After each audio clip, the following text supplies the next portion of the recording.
Karena terjadinya banyak pembunuhan di kota Chang'an, Han Fei melakukan penyelidikan ke kota hantu bawah tanah. Sesampainya dia di sana, dia diserang oleh siluman kodok.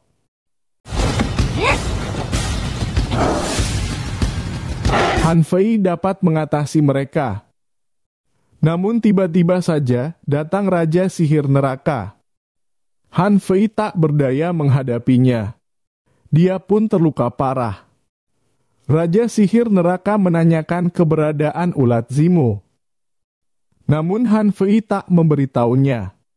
Beberapa hari kemudian, Raja Sihir Neraka memerintahkan anak buahnya untuk mencari keberadaan ulat Zimu.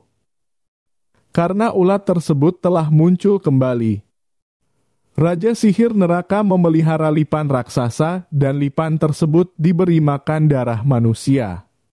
Keesokan harinya, sebuah keluarga ditemukan tewas semua.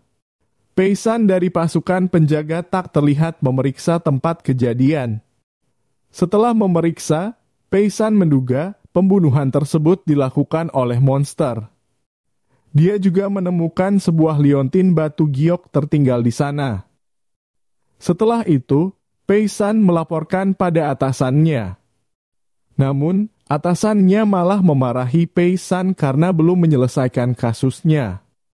Pada malam harinya, seorang petugas tewas diserang oleh lipan peliharaan Raja Sihir Neraka.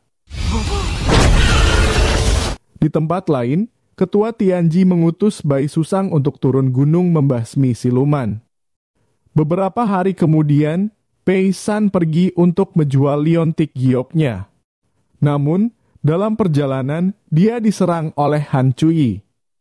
Cui menuduh Peisan adalah salah satu orang yang menyerangnya. Karena batu giok itu miliknya yang terjatuh saat dia diserang monster lipan. Bai Susang yang tiba-tiba datang langsung menyerang mereka berdua. Karena mengira salah satu dari mereka adalah siluman. Peisan mengatakan kalau dia adalah petugas yang menangani kasus pembunuhan oleh monster. Bai Susang melihat kompasnya menunjuk sebuah rumah. Mereka kemudian memeriksa ke rumah tersebut. Mereka menemukan tumpukan mayat. Pada malam harinya, mereka bertiga berkumpul. Karena meninggalkan tugas, Peisan jadi buronan. Cui mengatakan 1 tahun lalu, karena ada urusan, ayahnya pergi. Namun, dia dihabisi para pencuri. Selama setahun ini, Cui mencari pembunuh ayahnya. Namun, para pencuri tersebut membawa monster untuk menyerangnya. Bai Susang mengatakan hanya ada satu orang yang bisa memelihara lipan raksasa. Orang tersebut tinggal di kota pemutus jiwa. Mereka bertiga kemudian pergi ke kota pemutus jiwa. Sesampainya di sana, mereka berpencar untuk menyelidiki keadaan. Tak sengaja, Cui menabrak pencuri yang sedang dikejar-kejar oleh preman. Pencuri tersebut membawa sebuah pedang. Pedang tersebut ternyata milik ayah Cui. Cui kemudian menanyakan dari mana dia mendapatkan pedang tersebut. Pencuri tersebut mengatakan beberapa waktu lalu ada seorang pendekar yang disergap di tengah kota. Pedangnya tertinggal, jadi dia mengambilnya. Ternyata Han Fei adalah ayah Cui. Bai Susang terkena ilusi seorang siluman, namun dia berhasil membebaskan diri. Peisan pergi ke tempat judi. Dari seorang preman di sana, dia memperoleh petunjuk untuk menemui pemimpin kota pemutus jiwa. Pada malam harinya, Cui menanyakan pada Peisan mengapa dia bisa menjadi pasukan penjaga tak terlihat. Peisan mengatakan dulu dia adalah kapten pasukan penjaga perbatasan. Pada saat itu, pasukan pemberontak menyerang. Komandannya ingin menyerah. Jadi, Peisan menghabisinya. Setelah itu, dia memimpin pasukan untuk melawan pemberontak. Pasukannya dapat mengalahkan para pemberontak. Namun, dia malah dihukum dan dianggap bersalah. Dia kemudian dipindahkan menjadi pasukan tak terlihat. Tak lama kemudian datang Bai Suseng. Bai Suseng mengatakan kalau ada utusan pemimpin kota datang. Mereka bertiga kemudian menemui utusan pemimpin kota. Pei San kemudian menanyakan siapa di balik monster lipan raksasa. Utusan tersebut mengatakan kalau ingin tahu, mereka harus minum ramuan yang dibuat utusan tersebut. Setelah minum ramuan tersebut, Bai Susan dan Pei San tertidur. Sedangkan Cuyi teringat kembali saat bersama dengan ayahnya. Ayahnya pernah mengatakan ulat zimu merupakan warisan keluarga Han turun-temurun. Ulat zimu merupakan monster yang sangat ganas. Saat ini, ulat zimu masih tertidur dan ayahnya menyembunyikan ulat tersebut dalam darah Cuyi. Tak lama kemudian mereka semua terbangun. Raja sihir neraka dan anak buahnya datang. Mereka mencari Cuyi. Raja sihir neraka ternyata sudah tahu kalau ulat zimu berada dalam tubuh Cuyi. Pei San menghadapi Raja sihir neraka. Namun, Pei San bukanlah tandingan Raja sihir neraka. Serangan Pei San tak bisa mengenai Raja sihir neraka. Karena menyelamatkan salah satu warga kota pemutus jiwa, Pei San terkena serangan Raja sihir neraka.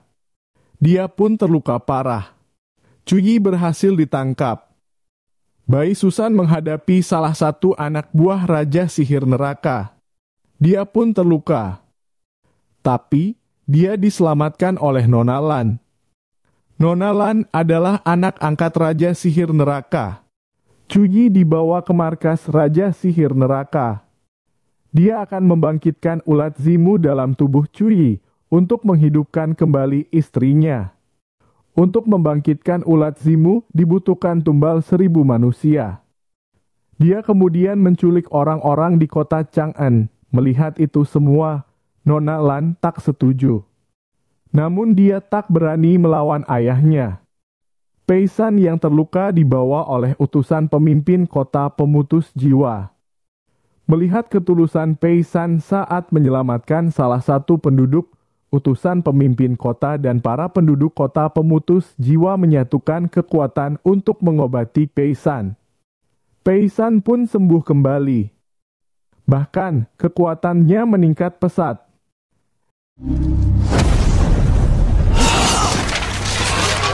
Dia kemudian pergi mencari keberadaan Cuyi. Di tempat lain, Bai Suseng pun sudah pulih kembali. Dia masih menganggap Nona Lan sama jahatnya dengan Raja Sihir. Nona Lan mengatakan saat masih kecil, kedua orang tuanya dihabisi oleh Raja Sihir. Dia kemudian dibesarkan oleh Raja Sihir. Walau dia dibesarkan oleh Raja Sihir, namun dia ingin balas dendam atas kematian kedua orang tuanya. Mereka berdua kemudian pergi bersama untuk mencari Pei San. Mereka bertemu dengan Pei San di kota Chang'an. Nona Lan kemudian mengatakan Raja Sihir menculik orang-orang untuk dijadikan tumbal. Raja Sihir juga telah memasang segel iblis di seluruh kota. Para penduduk kota akan dijadikan tumbal untuk membangkitkan ulat zimu. Upacara kebangkitan akan dilakukan malam ini. Setelah itu, Nona Lan membawa mereka ke markas Raja Sihir. Saat sampai, Raja Sihir telah memulai ritualnya. Dia mulai mengorbankan orang-orang untuk membangkitkan ulat zimu. Bai Suseng dan Pei San mencoba untuk menghentikannya. Namun, dia dihadang oleh anak buah Raja Sihir. Mereka pun bertarung dengan sengit. Nona Lan mencoba untuk membebaskan Cuyi. Namun dia ketahuan Raja Sihir. Mengetahui Nona Lan berkhianat, Raja Sihir memerintahkan monster lipan untuk menghabisinya. Pei San berhasil mengalahkan anak buah Raja Sihir. Melihat Nona Lan dikejar monster lipan, Bai Suseng membantunya. Mereka kemudian bekerja sama melawan monster tersebut. monster tersebut akhirnya dapat dikalahkan. Raja sihir mulai mengorbankan penduduk kota. Ulat Zimu mulai bangkit. Pei San mencoba untuk menyerang Raja Sihir, namun dengan mudah serangannya dipatahkan Raja Sihir. Raja Sihir kemudian mengatakan jika Pei San mau menghabisi Cuyi, maka dia akan membebaskan orang-orang di kota. Cuyi kemudian menyuruh Pei San agar tak ragu untuk menghabisinya. Namun Pei San malah melukai dirinya sendiri. Dan tiba-tiba kekuatan dalam dirinya bangkit. Dia kemudian menghabisi Raja Sihir. Raja Sihir tewas, namun Pei San juga pingsan. Bai Suseng kemudian membebaskan orang-orang yang ditangkap. Pei San sadar kembali, ternyata dia masih hidup. Keesokan harinya, Cuyi dan Pei San kembali ke kota Chang'an, sedangkan Nona Lan ikut Bai Suseng kembali ke Gunung Kunlun.